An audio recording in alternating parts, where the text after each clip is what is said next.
మన ప్రభువును రక్షకుడైన యేసు క్రీస్తు అతి శ్రేష్టమైన నామను బట్టి ఈ ఉదయకాలం హోసన్న దైవ సందేశాలను కార్యక్రమం వింటున్న దేవుని బిడ్డలను మీకు శుభం కలుగునగాక. ఈరోజు ఒక వాక్యాన్ని మీ జ్ఞాపకం చేస్తాను. పేరు పేరున మీకు వందనాలు తెలియజేస్తూ మీ క్షేమం కోరి నిత్యము ప్రార్థన చేస్తున్నామని చెప్పడానికి సంతోషిస్తూ ఉన్నాను. సామెతల గ్రంథంలో చాలా జాగ్రత్తగా గమనిస్తే 29వ అధ్యాయంలో 23వ వాక్యంలో ఓ చక్కని మాట రాయబడింది. అక్కడ రాయబడిన మాట ఏమిటంటే, వినయ మనస్కుడు ఘనతనందును, గర్వించినవాడు తగ్గించబడును. 2 పదాలు వాడాడు. ఒకటి వినయ మనస్కుడు, రెండవది తనకు తానే గర్వపడే వ్యక్తి. సమాజంలో ఇద్దరిని చూస్తుంటాం కదా, చూడడం కాదు, మనలో కూడా ఈ 2 కార్యాలు చేస్తాయి కదా.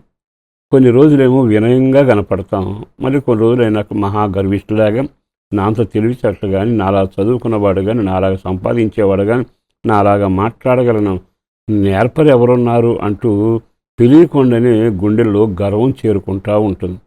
ఎందుకో ఈరోజు ఈ వాక్యం ద్వారా మాట్లాడుతున్న వేళ ఒక్క క్షణం జీవం కలిగిన దేవుని వైపు తిరిగితే, ఈ వ్యక్తి ఈరోజు ఘనత పొందే వ్యక్తిలాగా ఉన్నావా, తగ్గించబడే స్థితిలోకి వెడుతున్నావా? విత్తనాన్ని బట్టే మొక్క ఉంటుందిగా, విత్తనాన్ని బట్టే పంట ఉంటుందిగా. నీ వ్యక్తిగత జీవితంలో ఇప్పుడు లోక సంబంధమైన కార్యక్రమాలు గాక, నీవు నీ దేవుడు, నీవు నీ కుటుంబం, నీవు నీ వ్యాపారం, నీవు నీ పిల్లలు, ఈ పరిధిలో ఊహించుకున్నప్పుడల్లా నీవు ఘనత పొందుతున్న వ్యక్తిలాగా ఘనపరచబడుతూ అంతకంతకు ప్రజల మన్నలను పొందుతూ అనేకులకు దీవెనకరంగాను ఒక గుర్తింపు కలిగిన వ్యక్తిగా సాగుతున్నావా? లేకపోతే నిన్నటికి ఈ రోజుకి రేపటికి ఇంకా దిగజారిపోయిన అతడా అంటూ తేలిగ్గా మాట్లాడించుకుని అనుభవంలోకి వెళుతున్నావా? ఈ వాక్యం ఏం చెబుతుంది తెలుసా?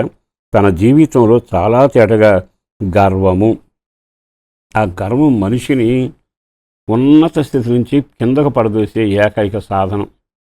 దేవుని సందులో వాయిద్యాలు వాయిస్తున్న దేవుని దూత గర్వపడి ఒక దినాన కిందకు పడదోయబడితే చీకటి శక్తులుగా మారి ఈ రోజున వాయుమండలాధిపతిగా నిలబడిపోయాడు. కృపను పోగొట్టుకున్నాడు. జాగ్రత్త. మన వ్యక్తిగత జీవితంలో దేవుడు ఏం దయచేసినా అది మనకు దీవెనకరంగా ఉండేట్టుగా హృదయం కృతజ్ఞతతో నింపబడాలి. కృతజ్ఞత బదులు గర్వం ఏరితే, నేను కదా ఈ పని చేసింది, నేను కదా ఈ కార్యం చేసింది అంటూ మనం ఒక్కోసారి అతిశయపడుతూ గర్వపడుతూ ఉన్నాం. విచిత్రమైన అనుభవం ఏంటో తెలుసా? గర్వం మనిషిని ఏలినప్పుడు తాను మాట్లాడే మాటలు విలువ తెలియదు. మాటలు ప్రజలు ఏం అర్థం చేసుకుంటున్నారు, నాలో వాళ్ళు ఏం చూస్తున్నారు. ఓ ఏనుగు మీద చేయం కూర్చుందట. 2 కలిసి ప్రయాణం చేస్తుండగా అనుకోకుండా ఒక చిన్నపాటి వంతెన దాటేటప్పుడు ఏనుగు అడుగేస్తే ఆ చిన్న వంతెన కూలిపోయింది. వెంటనే పైనున్న చేమంటదట, నేను వంతెన కూల్చానని. ఎంత హాస్యాస్పదం! నీ స్థితి ఏమిటి, నీ పరిస్థితి ఏమిటి? చాలాసార్లు మన జీవితంలో ఇట్లాంటి మాటలు మాట్లాడుతూ మన విలువను పోగొట్టుకుని గర్వం వల్ల నాశనం అయ్యి చివరికి గడ్డి మేసిన వ్యక్తులు కూడా బైబిల్లో ఉన్నారు. కానీ నేను చెప్పగలిగింది, నువ్వు వినయ మనస్కుడు అయితే ఘనత నొందుతావు. వినయం అందరినీ గౌరవిస్తుంది, లోబడుతుంది, కష్టమైన నీతిగా నిలబడుతుంది. వినయంగా జీవించేవాడు ఎక్కడ ఉన్నా వాళ్ళు ఘనత నొందుతారు. బైబిల్లో గొర్రెల కాపరే కదా దావీదు. అతని వినయం ఎంత ముచ్చటగా ఉంది.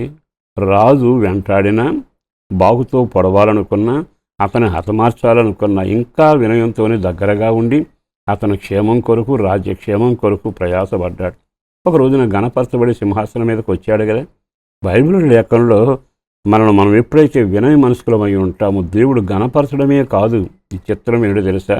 అట్టి వారి మధ్యలో నేను నివసిస్తానని యెషయా గ్రంథంలో చెప్పాడు. మరి ఈ రోజున వినయం ఉంటే సొమ్ము లేకపోయినా శక్తిమంతుడు దేవుడు ఉంటాడుగా. నీ వినయం ఉంటే నీ దగ్గర సమృద్ధి ఉంటుందిగా. అంత సృష్టికర్త నీ ఇంట్లో ఉంటే నీకేం తక్కువ అవుతుంది? ఒక సేవకుడిగా బ్రతిమలాడుతూ చెబుతున్నాను, వినయాన్ని నేర్చుకుందాం. అది యేసు ద్వారా సాధ్యం అవుతుంది. ఎదుటివారిని గౌరవించడం, వాక్యాన్ని గౌరవించడం, యేసుని గౌరవించడం, ప్రతి దానిలో వినయం ప్రత్యక్షమైనప్పుడల్లా ఘనత పక్కన పరిగెత్తుంది.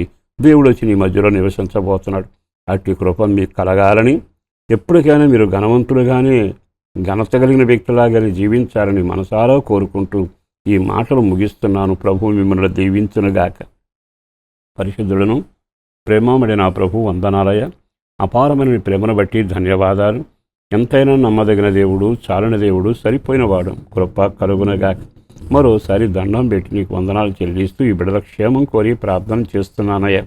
ఎవరిలో గర్వం కానీ అహంకారం కానీ లేకుండానట్లుగా, ఘనహీనత అయినా తగ్గించబడే పాత్రగా మారకుండానట్లుగా అందరి గుండెల్లో పవిత్రతను కలుగు చేయండి.